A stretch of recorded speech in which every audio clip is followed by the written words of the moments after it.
ఈరోజు మనం DC జనరేటర్స్లోని most important concept అయిన కాంపిటీషన్ గురించి తెలుసుకుందాం.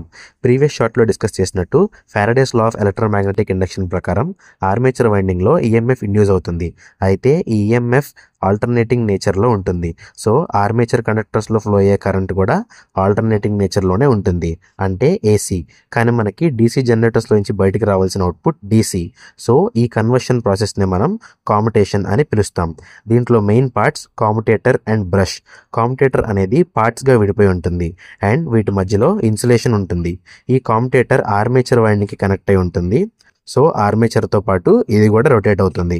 ఆర్మేచర్ వైండింగ్ కాయిల్స్ ఫామ్లో డివైడ్ అయి ఉంటుంది. ప్రతి కాయిల్ ఎండ్కి ఒక కామ్యుటేటర్ సెగ్మెంట్ కనెక్ట్ అవుతుంది. సో ఆ కాయిల్ కరెంట్ అనేది ఈ సెగ్మెంట్లో కూడా ఫ్లో అవుతుంది. నెక్స్ట్ బ్రష్ అనేది కార్బన్తో మేడ్ అయి ఉంటుంది అండ్ స్టేషనరీగా ఉండి కామ్యుటేటర్ని రాసుకుంటూ ఉంటుంది.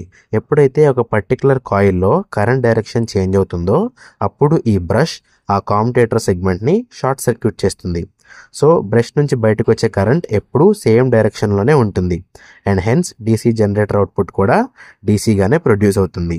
ఈ కామ్యుటేషన్ ప్రాసెస్ గురించి ఇంకా డీటెయిల్డ్ వీడియో కావాలి అంటే కామ్యుటేషన్ అని కామెంట్ సెక్షన్లో మెన్షన్ చేయండి. For more videos, subscribe to Weavers.